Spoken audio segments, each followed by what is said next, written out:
अस्सलामुअलैकुम दोस्तों, मैं हूं उमैस मुनीर। आप देख रहे हैं हमारा YouTube चैनल। नाज़ निकराम, खित्ते में नई सफबंदियां हो रही हैं और भारत को जान के लाले पड़े हैं कि किसी तरीके से हम लोग अपनी वो 7 रियासतें बचा लें जिनके ऊपर इस वक्त पाकिस्तान, बांग्लादेश और चाइना की मुश्तरका नजर है। वही 7 रियासतें जिनको लेकर बांग्लादेश ने रिसेंटली एक नक्शा जारी किया था और उसके अंदर वो 7 रियासतें बांग्लादेश ने अपनी टेरिटरी के अंदर बताई थी और वो नक्शा पाकिस्तान को तोहफे में दिया गया था। ना सिर्फ पाकिस्तान को बल्कि तुर्किया को भी ग्रेटर बांग्लादेश का नक्शा दिया गया था। जी हां दोस्तों, मैं बात कर रहा हूं जो चिकन नेक है, जो सिलीगुड़ी कॉरिडोर है, जिसको लेकर भारत बहुत ज्यादा खौफजदा है। बहुत ही सेंसिटिव इलाका है, एक हसास इलाका समझा जाता है, जिसके ऊपर कब्जा कर लेने से बिल्कुल 20 किलोमीटर की एक पट्टी है, 22 किलोमीटर की, जिसके ऊपर अगर कब्जा हो जाए तो फिर भारत की 7 रियासतों का राब्ता उससे मुनक़ता हो जाएगा। लेकिन अब भारत वहां पर क्या कर रहा है? वहां पर 3 फौजी गैरिजन बनाने का फैसला किया गया है।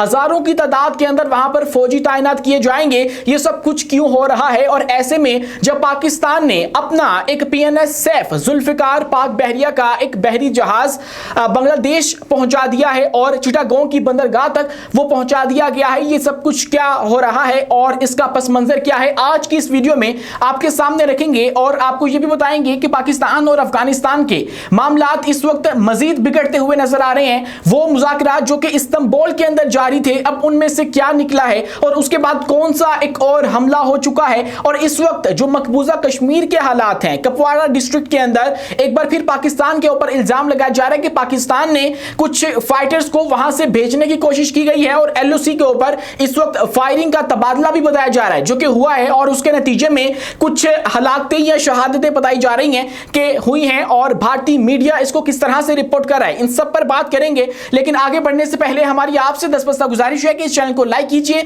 सब्सक्राइब कीजिए और बेल आइकन को लाजमी दबा दीजिए ताकि हर नई आने वाली वीडियो आप तक बर वक्त पहुंच सके। नाज़ निकराम, आगे तो हम लोग बात करेंगे, लेकिन उससे पहले आज़रबाईजान से कुछ अहम तरीन मनाजिर और रिपोर्ट सामने आ रही हैं और वो पाकिस्तान की अफवाज को लेकर हैं, जिनके सिपा सलार इस वक्त मौजूद हैं आज़रबाईजान के अंदर। पाकिस्तान के प्राइम मिनिस्टर भी इस वक्त आज़रबाईजान के अंदर हैं और वो इस वक्त अपनी जो विक्ट्री डे है उसकी सेलिब्रेशंस कर रहे हैं, जिसके लिए उन्होंने विक्ट्री परेड रखी थी और उसके अंदर पाकिस्तानी अफवाज ने अपने दस्ते भी भेजे थे, अपने हेलीकॉप्टर्स, अपनी JF-17 थंडर, ये भी वहां पर भेजे गए थे और अपने जो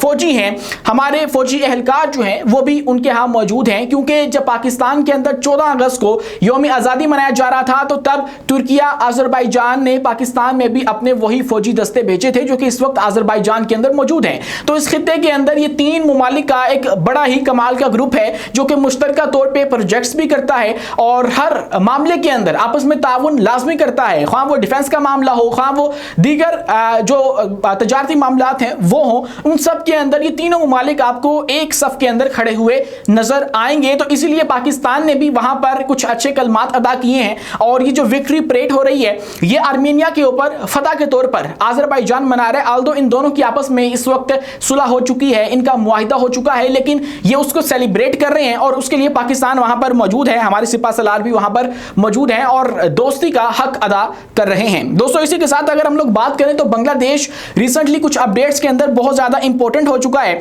और पाकिस्तान ने लगता है कि जानबूझकर बांग्लादेश को इंपॉर्टेंट करवाया और वहां के गैर मामूली दौरे किए। पाकिस्तान ने अपनी आला अस्करी क़यादत को वहां पर भेजा और वहां पर भेजकर एक इंदिया दिया गया भारत को कि आप लोगों को हम लोग यहां से भी अटैक कर सकते हैं, क्योंकि भारत बाज नहीं आ रहा था। भारत 12 दफा हमारी सरहदी जो पट्टी है वहां पर फौजी मशकें करके एक पैगाम देने की कोशिश कर रहा था कि हम लोग पाकिस्तान के ऊपर अटैक करने वाले हैं या फिर हमारी जंगी तैयारियां मुकम्मल हो चुकी हैं। तो पाकिस्तान ने भी अपनी जंगी तैयारियां दिखाने के लिए बांग्लादेश के कुछ अहम तरीन दौरे किए थे और उसके अंदर हमारे chairman chief of joint staff committee general Sahir Shamshad Mirza Bangladesh गए थे और वहां पर जाकर जब उनके जो मौजूदा वज़ीर आज़म हैं डॉक्टर यूनस, मोहम्मद यूनस, उन्होंने एक नक्शा दिया था जिसके अंदर ग्रेटर बांग्लादेश आप देख सकते हैं, एक किताब थी, उसके किताब की कवर पेज के ऊपर एक नक्शा छपा हुआ था और उसके अंदर आप देख सकते हैं कि जो भारत की 7 सिस्टर स्टेट्स हैं जिसके अंदर असम, मिजोरम वगैरह, अरुणाचल प्रदेश वगैरह आ जाते हैं, ये भी बांग्लादेश का हिस्सा बताई गई थी। तो तब भारतीय मीडिया के अंदर आग लग गई थी। भारतीय मीडिया इसको एक प्रोपेगेंडा के तौर पे दिखा रहा था कि देखो भाई बांग्लादेश क्या कर रहा है, बांग्लादेश इन रियासतों के ऊपर कब्जा करना चाहता है, जिसके लिए वो पाकिस्तान को इंगेज कर रहा है, तुर्किया को इंगेज कर रहा है। और उसके बाद जब वही डॉक्टर यूनस ने नक्शा तुर्किया के एक वफ्द को दिया तो मजीद आग लग गई और वो चिंगारी मजीद भड़क उठी। तो अब भारत ने उसका तोड़ ये निकाला है कि उन्होंने उसी सिलीगुड़ी कॉरिडोर के आसपास 3 फौजी गैरिजन बनाने का जो फैसला है वो किया है और वहां पर हजारों की तादाद में फौजी तैनात होंगे। मतलब फौजी गैरिजन वो होते हैं जहां पर जो फौजी हैं वो रहते हैं ताकि उस खित्ते की इलाके की जो सिक्योरिटी है उसको मुनासिब किया जा सके। तो अब एक फौजी गैरिजन के अंदर 1000 से 3000 अगर फौजी मौजूद होते हैं तो तकरीबन 9 से 10 हजार फौजी हैं जो कि इस वक्त सिलीगुड़ी कॉरिडोर के ऊपर पहुंचाने का फैसला किया है भारत ने, क्योंकि ये वो इलाका है जिसको लेकर भारत को इस वक्त इनसिक्योरिटी है कि हम लोग ये तो चाहते हैं कि बलूचिस्तान पाकिस्तान से अलग हो जाए, लेकिन तब क्या होगा कि जब हमारी 7 रियासतें हमसे जुदा हो जाएंगी और पाकिस्तान नहले पर दहला दे मारेगा, जो कि पाकिस्तान इशारा भी दे रहा है। और अब इसके ऊपर बांग्लादेश जिस तरह से रिस्पॉन्ड कर रहा है वो बहुत गैर मामूली है, उसने इनकी नींदें बेसिकली उड़ा दी हैं। हुआ ये था कि जब डॉक्टर यूनुस ने अपने मुल्क के अंदर इक़्तिदार संभाला था और वो आर्जी तौर पे वज़ीर-ए-आज़म बने थे तो उन्होंने अपना पहला दौरा चाइना का किया था और चाइना में जाकर जब उन्होंने अहम तरीन मुलाकातें की तो उसके अंदर से कुछ डील्स भी हुई थी, फाइनेंशियल डील्स हुई थी, लेकिन उसी के साथ एक एयरबेस थी जिसको लाल मुनीरात एयरबेस कहा जाता है जो कि इस सिलीगुड़ी कॉरिडोर से महज 60 किलोमीटर दूर है। तो उसके ऊपर काम करने का जो फैसला है वो भी किया गया था और उसके अंदर चाइना को ऑन बोर्ड लिया गया था। और फिर ये भी इतलात आई कि वहां पर जो बांग्लादेशी पायलट्स हैं उनको चाइनीज J-10C उड़ाने की तरबियत दी जाएगी और ये तरबियत चाइना देगा। तो चाइना जो है वो बांग्लादेश के अंदर इन्वेस्ट ऑलरेडी कर रहा है। और फिर वहां पर जो डॉक्टर यूनुस हैं उन्होंने एक स्टेटमेंट भी दी जो कि भारत को बहुत ज्यादा चुभी थी। वो स्टेटमेंट ये थी कि जो ये 7 रियासतें हैं भारत की, ये लैंड लॉक्ड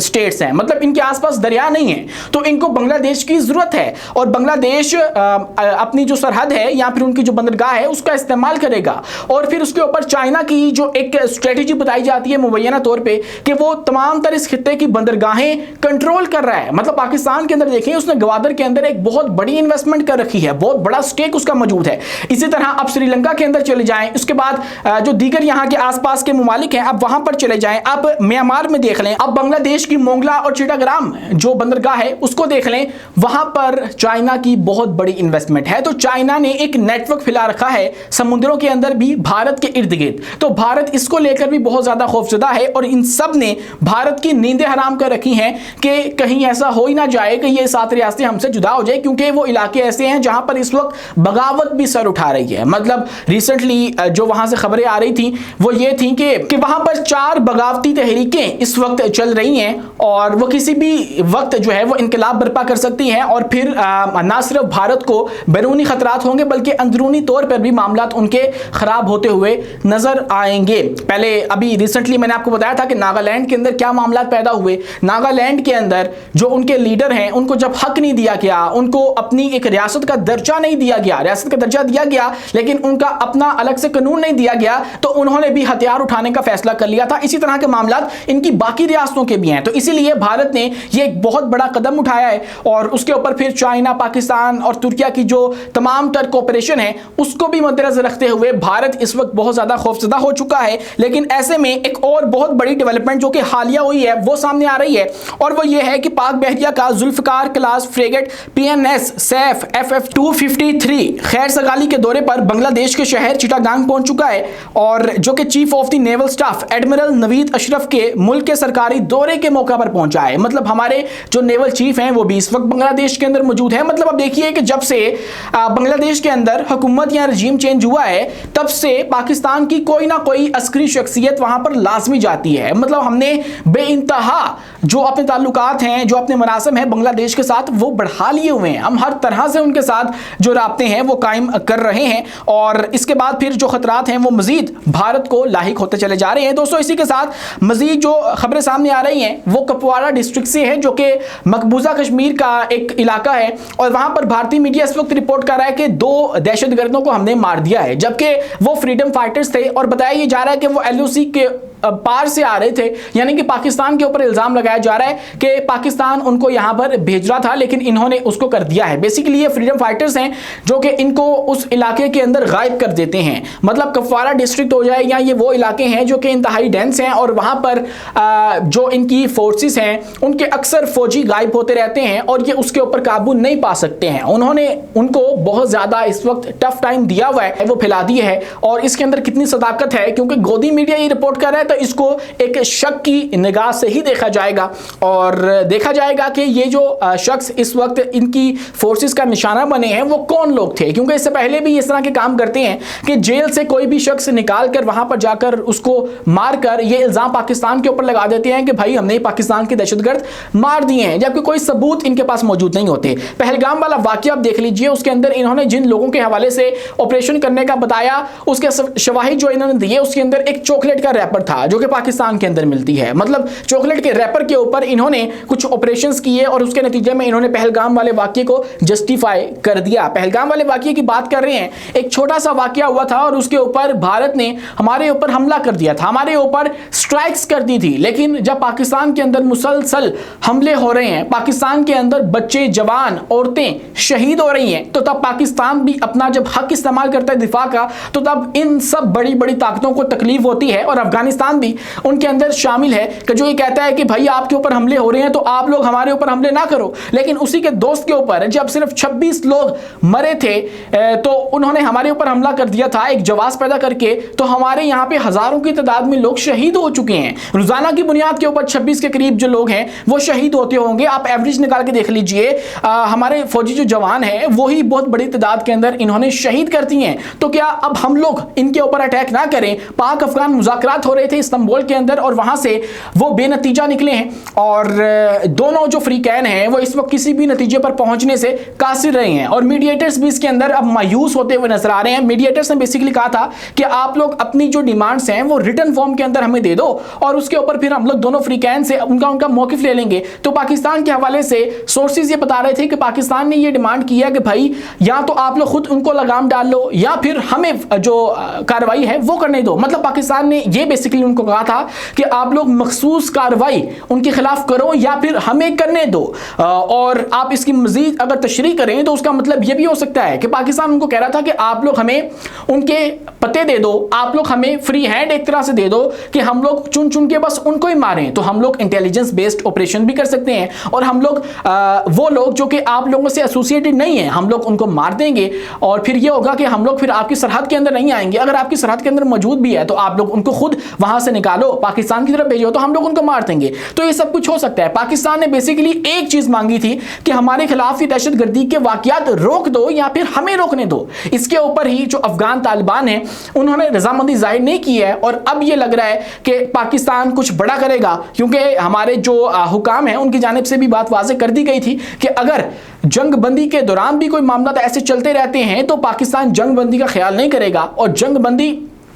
तब तक है जब तक ये हमले नहीं हो रहे हैं, पाकिस्तान के अंदर कोई इस तरह की कार्रवाई नहीं हो रही है। तो अब जब कार्रवाइयां भी शुरू हो चुकी हैं, आज बाजोड़ के अंदर भी एक हमला हुआ और एक चेक पोस्ट को जो है वो निशाना बनाया गया, लेकिन वहां की जो पुलिस है उसने इस हमले को रिपेल कर लिया है और रिटेलिएट किया है और इससे कोई बड़ा जानी नुकसान तो नहीं हो सका है। लेकिन सवाल ये उठता है कि जैसे ही मुज़ाकरात शुरू होते हैं तो उनको सबूताज करने की कोशिश की जाती है, बॉर्डर के ऊपर फायरिंग शुरू हो जाती है। लेकिन जैसे ही मुज़ाकरात नाकाम होते हैं तो फिर दोबारा से एक हमला हमारे ऊपर लॉन्च कर दिया जाता है और अब लगता यह है कि अगर ये मुज़ाकरात कामयाब ना हुए और मोहलत जो पाकिस्तान ने तुर्किया और उसके बाद सऊदी अरब और उसके बाद फिर कतर के कहने पर अफगानिस्तान को दी थी, अब वो खत्म हो जाएगी और पाकिस्तान फिर बदला लेगा और उसके नतीजे में कुछ अहम तरीन जो पॉइंट्स हैं उनको टारगेट किया जा सकता है और वो अफगानिस्तान के अंदर भी हो सकते हैं। क्योंकि हमारा मुद्दा यह है कि भाई जब तक हमारे मुल्क के अंदर की बात थी तो तब तक हम लोग हैंडल कर रहे थे उसे, ये हम कर सकते हैं, हम लोग इंटेलिजेंस बेस्ड ऑपरेशन करेंगे, हम लोग कभी ना कभी जाकर उनको मार देंगे। लेकिन जब वो यहां से निकलकर आपके वहां पहुंच जाते हैं तो फिर हम लोगों को आपके ऊपर हमला करना लाजिम हो जाता है। हमारे पास ये हक आ जाता है कि हम लोग वहां पर अपनी डिफेंसिव स्ट्राइक्स करें और वो पाकिस्तान करेगा। ये बात पाकिस्तान ने क्लियरली बता दी है और अब की बार पाकिस्तान के मिजाज में कुछ तब्दीली भी नजर आ रही है। आज के लिए इतना ही। मेजबान उमैस मुनीर को दीजिए इजाजत, मिलते हैं अगली वीडियो में किसी नई मालूमात के साथ। शुक्रिया, अल्लाह हाफिज।